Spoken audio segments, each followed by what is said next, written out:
Each week we hear new stories about children's health. Obesity is a rising problem in Britain and new accusations are made nearly every week by the media. Children are certainly becoming more overweight. Patients of obesity, if it's left untreated. Diabetes is a really big issue. Also heart disease, and we also know that some cancers are actually caused by obesity. In fact, the Health Development Agency estimates that by the time children reach the age of 15, nearly 1 in 5, that's around 18%, are seriously overweight. One of the more frequent targets have been meals served in schools. A report by the Soil Association, who promote organic foods, has condemned the government for not spending enough money on school dinners. There's something very, very wrong with all the food that children are eating at school, and this desperately needs to be addressed. But we think that schools and local authorities and the government have a responsibility while children are at school to feed those children decent food. The government has set very loose targets for the food that's served to children in schools, but what the government hasn't said is children need to get a certain percentage of vitamin C, a certain percentage of iron through school dinners. And so what we're getting is children often having plates full of baked beans and chips and not a lot else. In fact, the Soil Association say that so little is being spent on primary school meals that at an average of 35 pence per plate, it's nearly half that of prison meals, which have an average cost of 60 pence. If we then add in the average cost of hospital foods and a meal in a care home at £1.27 pence and 87 pence respectively, we can see that school dinners don't compare favourably.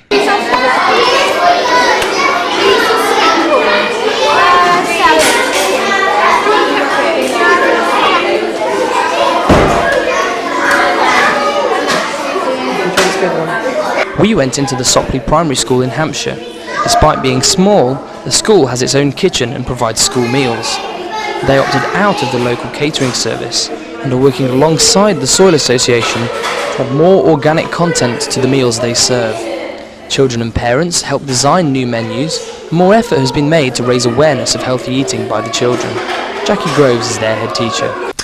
It's not our responsibility, but we've got to acknowledge that a lot of children come from homes where most of the food they eat is pre-processed and pre-packaged. So if somebody doesn't teach children about real food, where it comes from, how it's grown, how it's delivered to the table, and other ways of using it, they won't get that knowledge, and therefore whole generations will miss out on it. The dinner hall staff and the pupils are also happier with the new meal scheme. Yes, I like school dinners. I do. I just like the taste of them and the way they're made. I like the school dinners. And why do you like school dinners? Well, I kind of like really healthy food, and they do lots of healthy food here in the new menu, so... Children really enjoy the different textures and tastes we've been able to give them. We've been able to get rid of all the additives, and they actually taste and having real food. It's much nicer preparing fresh vegetables as opposed to take them out of packets. The children are a lot happier, the parents are a lot happier, and we're a lot happier. But the Sopley School is only one primary school, and although dinner costs haven't risen too much, they are subsidised by the Soil Association. They're also small, and operations to introduce organic food on a larger scale are much less viable. Hampshire Catering Services, who are responsible for nearly all provision of school meals in Hampshire, defend themselves against the Soil Association's claims. We spoke to the head of the council-run organisation, Amanda Frost. We actually believe that there's no bad and unhealthy food. It's about how you put your food together. There's food which is better for you, but all food is good as long as you actually don't have too much of one type of product. Secondary schools, it is about freedom of choice, but it's also, we have a role to play in ensuring that students get offered a wide variety of food and that we encourage them to try what you and I would deem to be the healthier products. So we don't sort of price chips out of the market because we recognise that students enjoy eating chips, but we may downprice things like salads and baguettes and wraps to try and encourage them to actually eat those. We believe we have an educational role to play, but again, you know, we're not the teachers, we're the caterers in the school.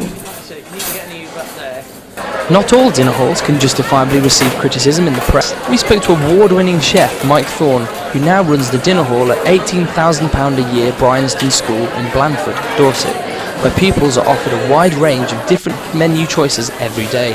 He acknowledges how difficult it is to run a successful dinner hall when funded by local authorities. Here, you know, I can dictate on what we put on the menu. because it's not cash taking. So the children are here for 36 weeks of the year, 7 days and 7 nights of the week. So they get a good range of food. But unfortunately, in the state schools where it is cash taking, they have the pressures of having to sell the food, and really the problem is junk food sells. For some of the state schools, I think it's very difficult for them to manage on the amount of money they get to spend on food.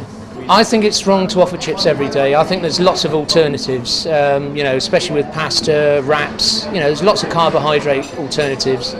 And, I think when they do put chips on, then they will look forward to it.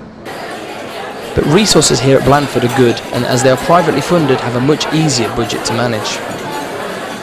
The sort of things that I'm looking for when we're looking at a new menu. Aileen Secker works for Eastleigh Healthcare Trust as a dietitian and independently analyses school menus to make sure that they are balanced and nutritious.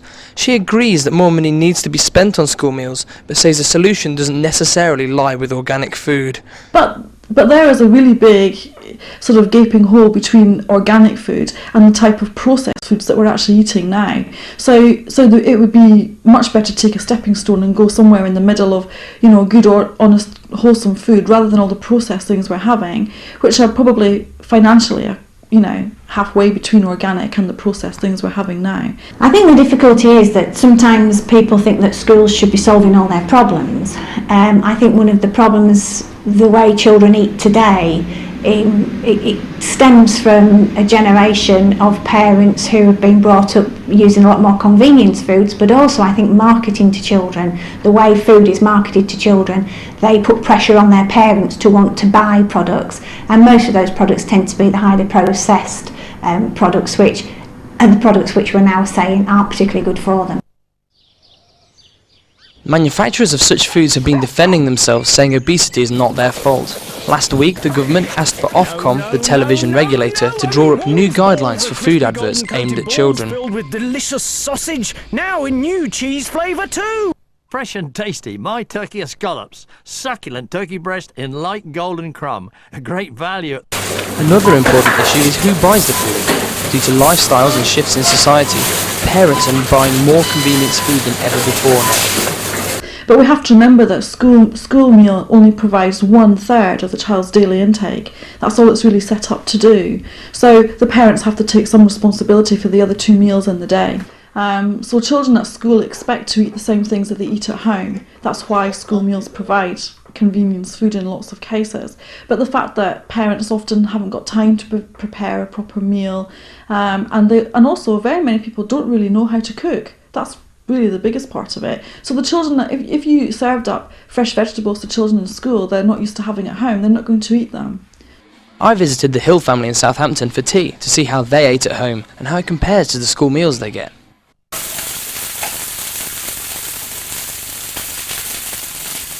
Maxine is a working mother of 3 children. Although they have school dinners every day, she makes sure that they all have a cooked meal again every night. Nina, Fanny, come have a tea. Coming, Mum. Very good, Nina.